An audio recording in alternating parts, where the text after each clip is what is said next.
नमस्कार दोस्तों, स्वागत है हमारे चैनल स्टडी थेरेपी पर। हम लोग आज डिस्कस करने जा रहे हैं 24 और 25 अगस्त 2025 की करंट अफेयर्स। तो चलिए शुरू करते हैं। सबसे पहला है कि इसरो ने गगनयान मिशन के लिए पहला इंटीग्रेटेड एयर ड्रॉप टेस्ट सफलतापूर्वक पूरा किया है। तो देखिए, ये इसरो के आगामी परीक्षण इसमें क्या क्या है। तो है पहला कि दूसरे टेस्ट व्हीकल डेमोन्स्ट्रेशन मिशन, फिर है पहले मानव रहित गगनयान मिशन। तो इनका आगामी मिशन ये हैं। अब देखिए, थोड़ा देख लेते हैं इंटीग्रेटेड एयर ड्रॉप टेस्ट के बारे में। तो ये पैराशूट के जरिए गति को कम करने की प्रणाली के तहत करते हैं। फिर गगनयान मिशन के थोड़ा सा देख लें तो ये मानव युक्त अंतरिक्ष उड़ान की क्षमता का प्रदर्शन है भारत के द्वारा। 3 सदस्यों के चालक दल को 400 किलोमीटर की ऊंचाई पर स्थित कक्षा में भेजा जाएगा। अवधि 3 दिन का होगा। ह्यूमन रेटेड LVM-3 के तहत भेजा जाएगा और HLVM-3 इसको कहा जाता है, जो पहले GSLV मार्क 3 के नाम से जाना जाता था। और ये 3 चरणों वाला रॉकेट है, सॉलिड स्टेज, लिक्विड स्टेज और क्रायोजेनिक स्टेज।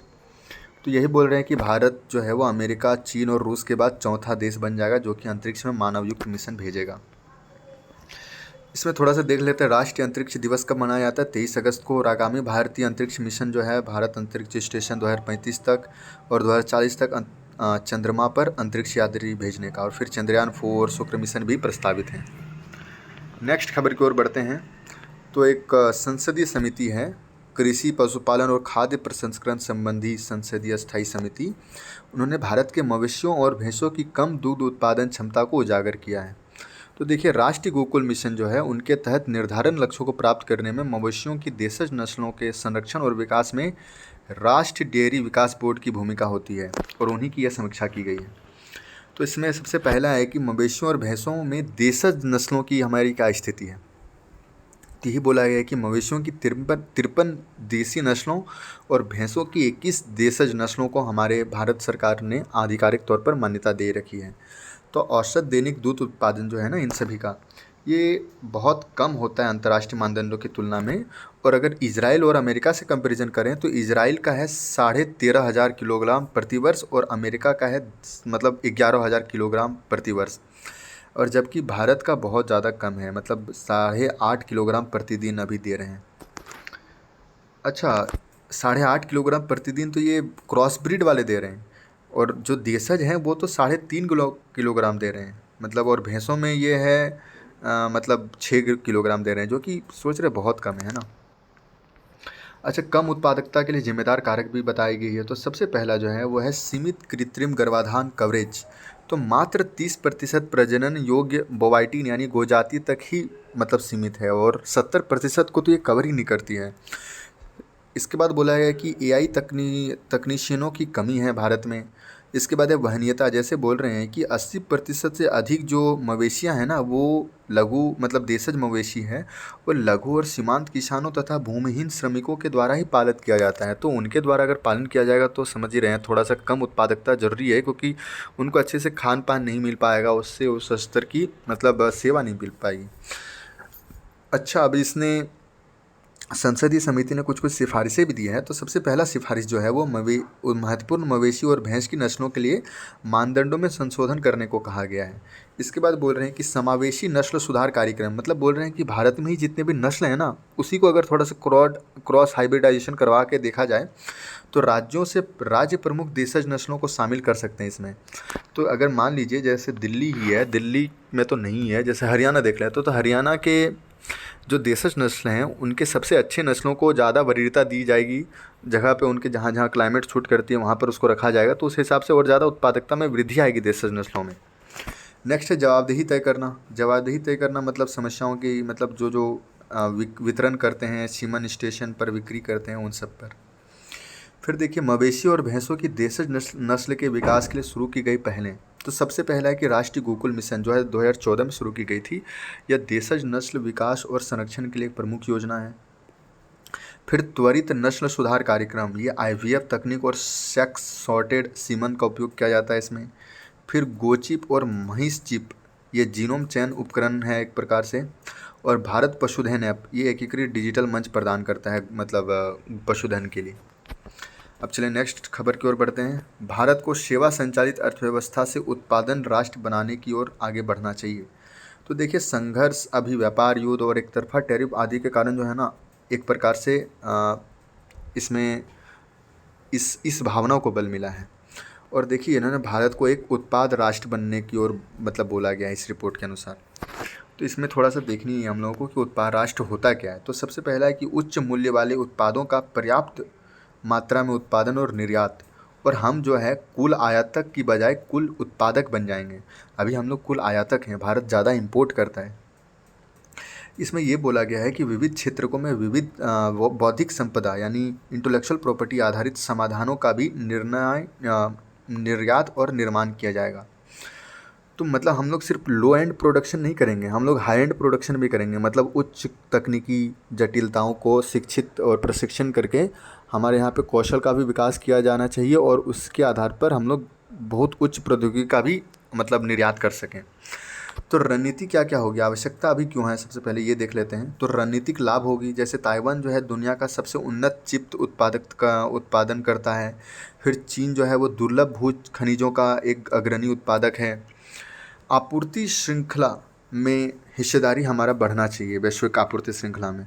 फिर आर्थिक लचीलापन भी हमें बढ़ाना चाहिए, मतलब इससे बढ़ेगा हमारा। फिर है कि भारत को उत्पादन राष्ट्र बनने के लिए पहले क्या क्या शुरू की गई है सरकार के द्वारा। तो सबसे पहला है कि उत्पादन से संबंध प्रोत्साहन योजनाएं, 14 महत्वपूर्ण क्षेत्रों पर यह केंद्रित है।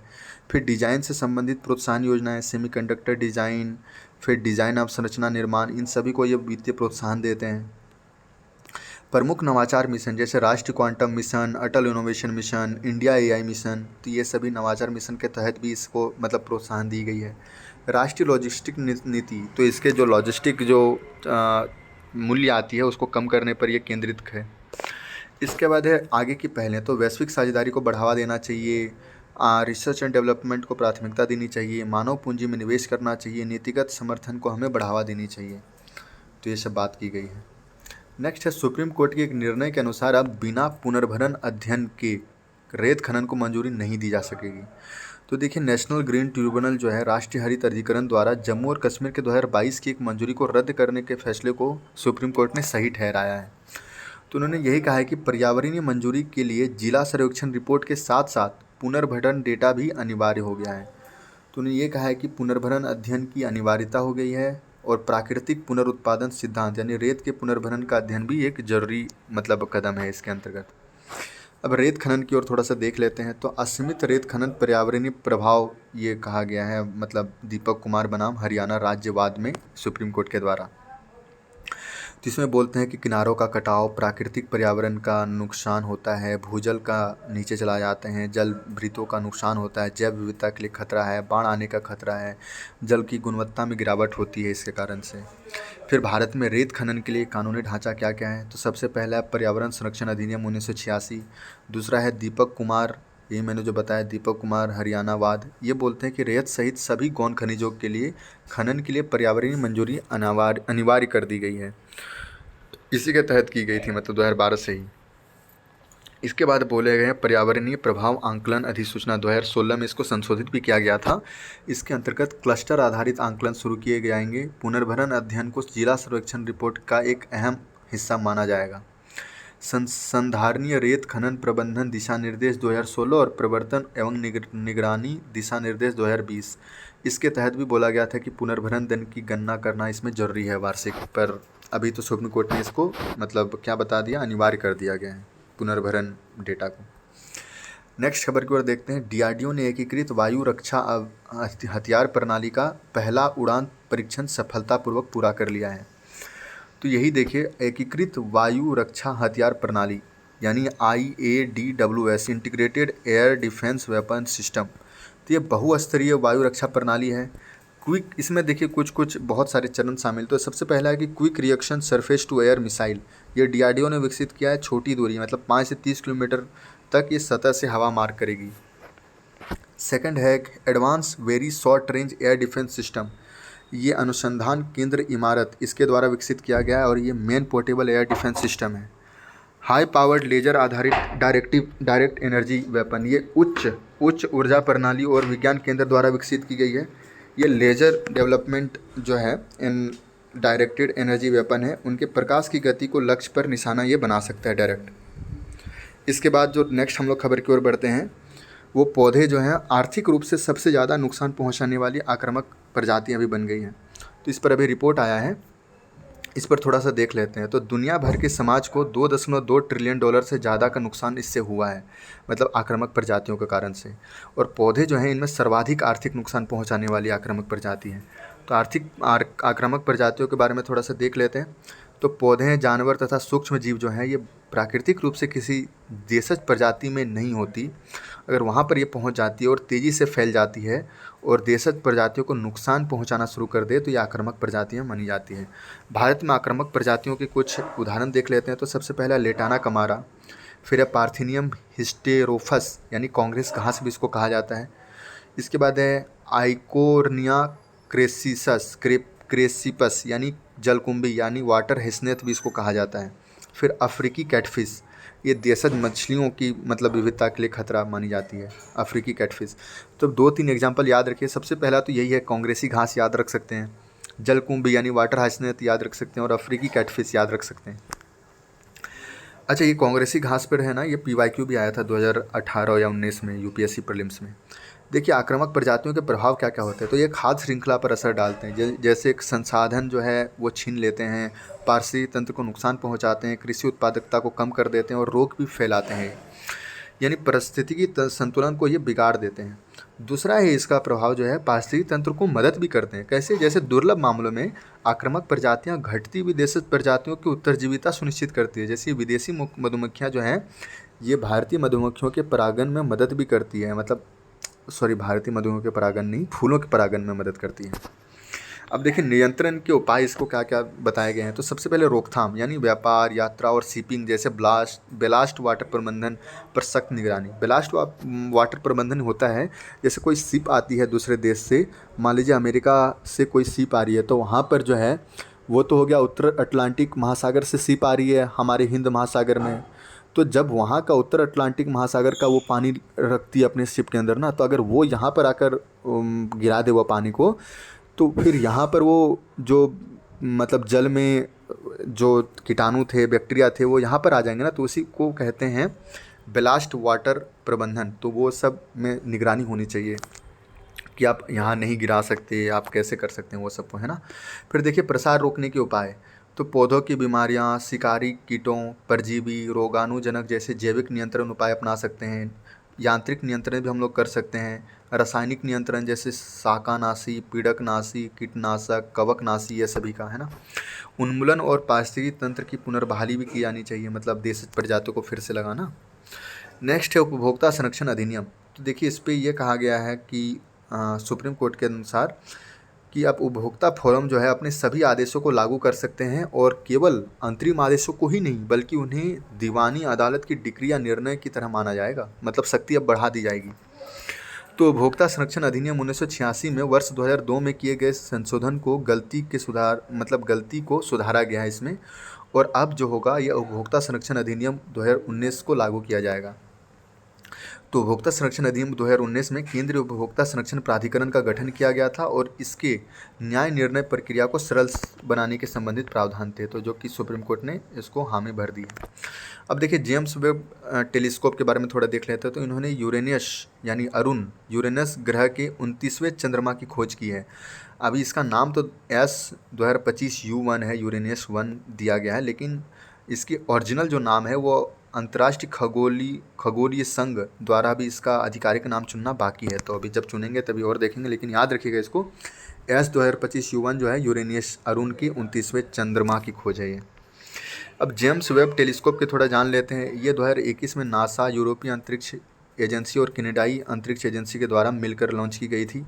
अवधि इसकी 5 से 10 वर्ष है। इंफ्रारेड वेधशाला है, इसके अंदर इंफ्रारेड मतलब वो कैप्चर करती है। सूर्य की परिक्रमा ये L2 पॉइंट से यानी लैग्रेंज पॉइंट 2 से करती है। ये जो लैग्रेंज पॉइंट 2 है ये 1.5 मिलियन किलोमीटर दूर है सूर्य से। इसके बाद नेक्स्ट देखते हैं मुक्त आवागमन व्यवस्था, फ्री मूवमेंट रिजीम। तो देखिए 42,000 म्यांमार नागरिक जो है वो नई मुक्त आवागमन व्यवस्था के अंतर्गत भारत में प्रवेश किए हैं। तो थोड़ा देख लेते हैं मुक्त आवागमन व्यवस्था है क्या। तो भारत और म्यांमार के बीच ये द्विपक्षीय व्यवस्था है जो कि सीमावर्ती क्षेत्रों में रहने वाले जनजातियों को पासपोर्ट या वीज़ा लिए बिना एक दूसरे के देश की सीमा में निश्चित दूरी तक आने जाने की अनुमति है। और 2018 में इसको औपचारिक रूप दिया गया था। 16 किलोमीटर के भीतर तक मुक्त आवाजाही की अनुमति है।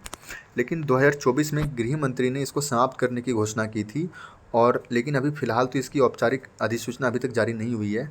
लेकिन दिसंबर 2024 में ही एक नई व्यवस्था शुरू की गई थी, जिसको नई आवागमन व्यवस्था की गई मतलब बताया गया है, और अभी उसी का ये रिपोर्ट आया है। तो उनमें ये कहा है, उसके अंतर्गत ये प्रावधान है कि असम राइफल्स जो है, जो कि गार्ड करती है म्यांमार बॉर्डर को, असम राइफल्स भारत की सीमा से 10 किलोमीटर भीतर तक 7 दिनों के लिए आने के लिए वैध एकल प्रवेश मतलब पास जारी करेंगे, और वापस लौटने पर उसी क्रॉसिंग पॉइंट से वापस कर देना होगा उस पास को। नेक्स्ट है कुर्स्क क्षेत्र। तो कुर्स्क क्षेत्र रूस के यूरोपीय भाग में स्थित है, और कुर्स्क की लड़ाई के लिए प्रसिद्ध है, जो कि इतिहास का सबसे बड़ा टैंक युद्ध था। द्वितीय विश्व युद्ध में कुर्स्क की लड़ाई इतिहास का सबसे बड़ा टैंक युद्ध यहीं पर हुआ था। फिर ये कुर्स्क चुंबकीय विसंगति प्राप्त होती है, जो कि विश्व की सबसे बड़ी चुंबकीय विसंगति है। ये लोह आयस्क का सबसे भंडारों में से भी एक क्षेत्र है ये। नेक्स्ट है mount किलाउआ।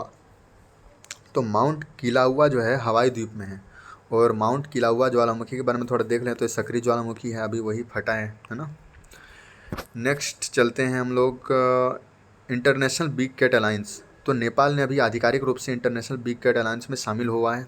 International big cat alliance जो है वो प्रोजेक्ट टाइगर के 50 वर्ष पूरे होने का अवसर पर अप्रैल 2023 में शुरू किया गया था।